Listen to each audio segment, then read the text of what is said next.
Everyone knows the benefits of meditation, proper sleep, hydration, time in nature, exercise, eating clean, the good habits that are going to bring us closer to our goals.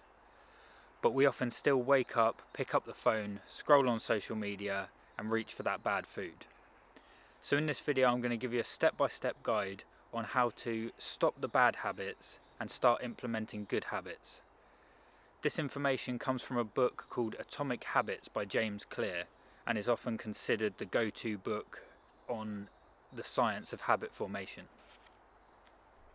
We often think that success in our life or progress is going to come from a one-off event or a lucky break, but that 99% of the time that isn't the case. It's going to come from small habits that you do daily, and the author calls this the aggregation of marginal gains. So these are very small wins that compound over a long period of time.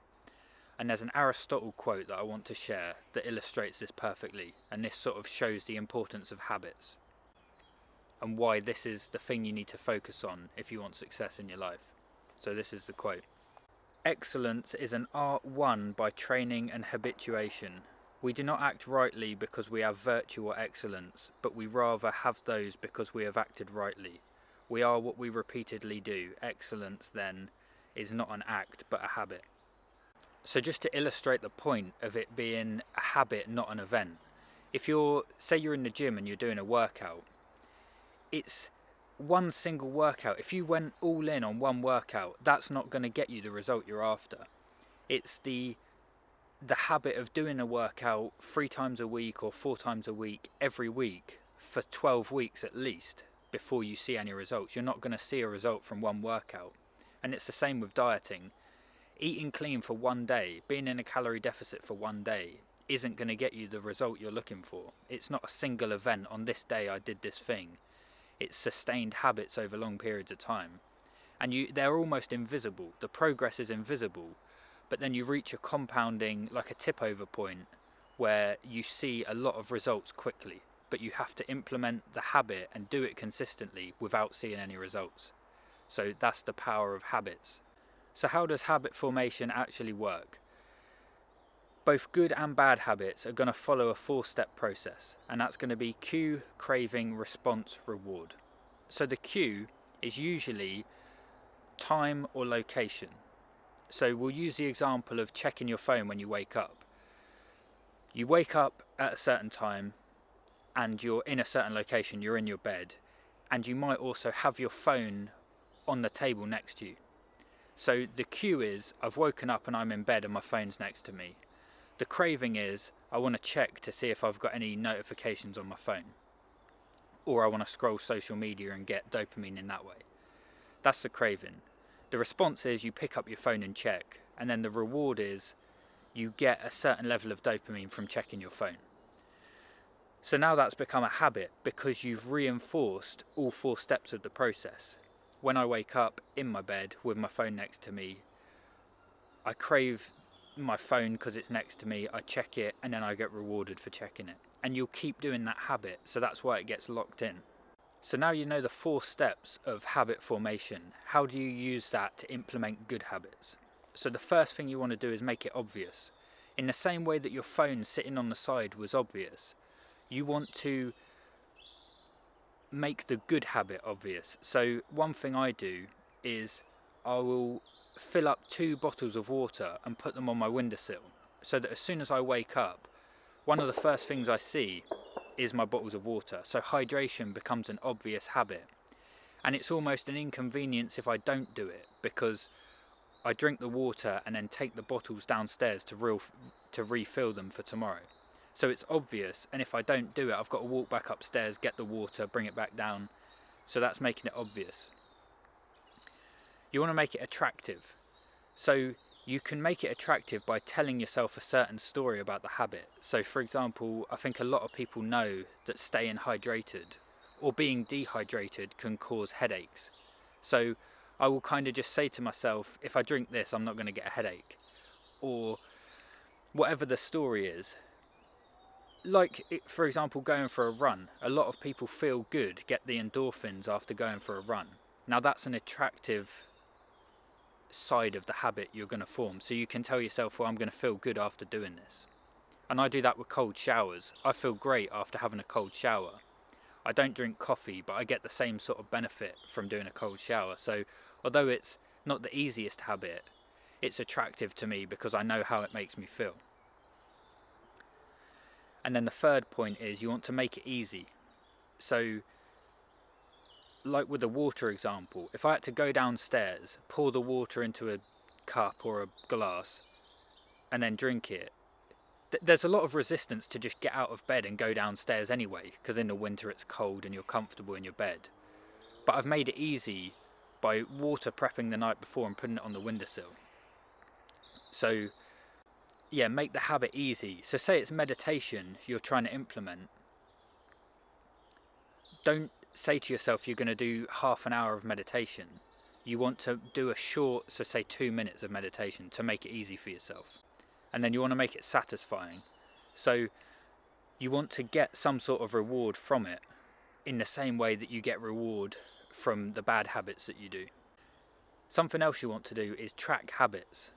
So I use a calendar and I just put at the bottom of the calendar, I do rows down the calendar of habits I'm tracking, normally about 5 per day. And then I'll just put a green line on habits that I do and a red line on habits that I don't. And you tend to want to add more green lines to the calendar. And you get a sense of achievement when you do the good habits.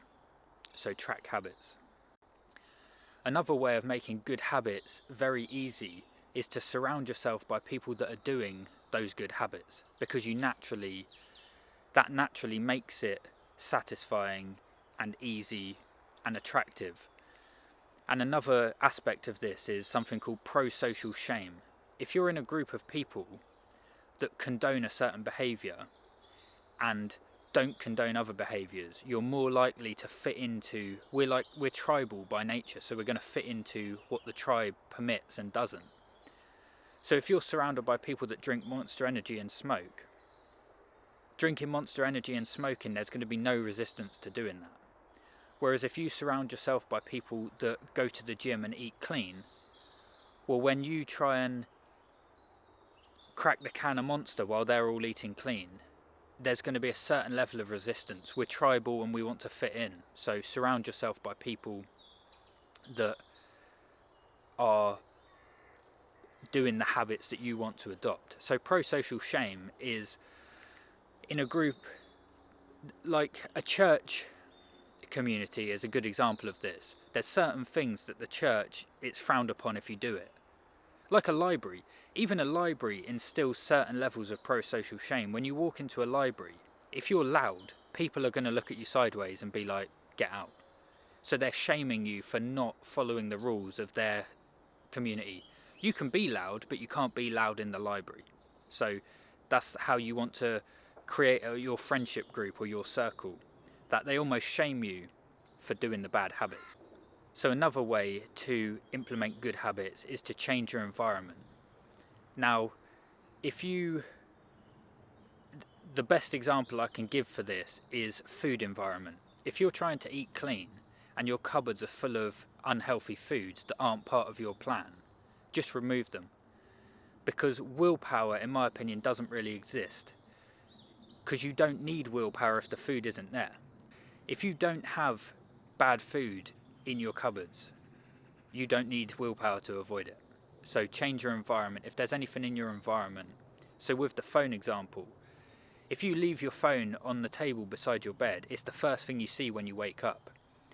Now if you put your phone in a drawer and leave a book on your bed, the habit of reading when you wake up is a lot easier. Another good example actually is habit stacking, and this is one that I unknowingly, before I read this book, have implemented.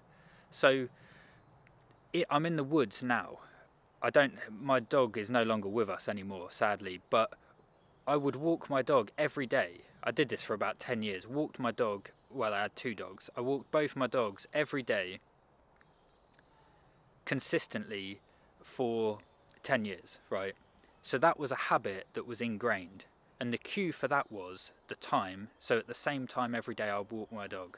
Another cue was my dog looking at me, because she got used to the habit. So whenever I would see my dog, she would look at me and I'm like, oh, okay, we've got to go for a walk. Then the craving was, one, my dog would like follow me around and be annoying if I didn't do it. The craving for time in nature, sunlight, and just the good feel from going out in nature. And the reward was my dog's chilled for the rest of the day and I feel good because I've been out in nature. So I do get the reward for it. So that's a habit. And then something you can implement is something called habit stacking. So every day at that time, I was already walking the dog.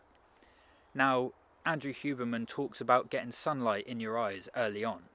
So I would just stack the habit onto the habit I'm already doing. So when I walk my dog, I'll look up towards where the sun is to get sunlight in my eyes. So that's one. And with my daily walk with the dog, I stacked so many habits on top of each other and it didn't take me any more time. So the dog walk took me about half an hour.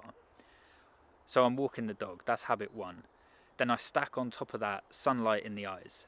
And then I would stack on top of that meditation. So I would say, as soon as I walk out the gate, all the time I'm in the woods, I'm going to have no thoughts in my mind. And I'm going to practice mindfulness.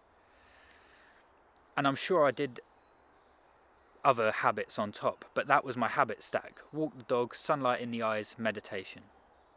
It still takes the same amount of effort and the same cue,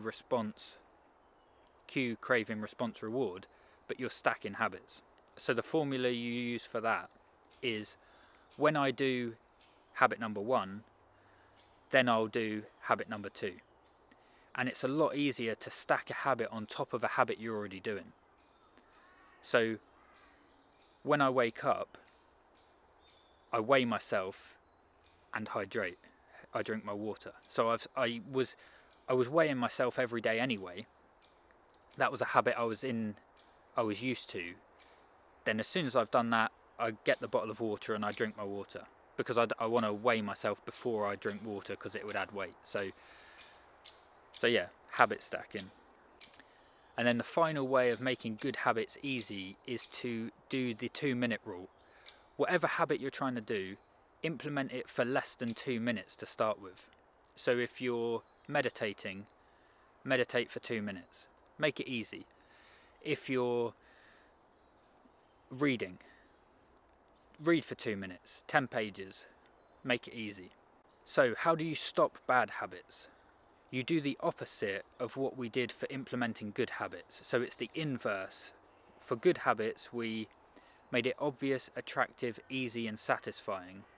For bad habits, we want to make it invisible, unattractive, hard and unsatisfying. So invisible. When you wake up and you would reach for your phone, if your phone is in a drawer, your phone is invisible and you're unlikely to get up out of bed and go and reach for it and scroll on social media.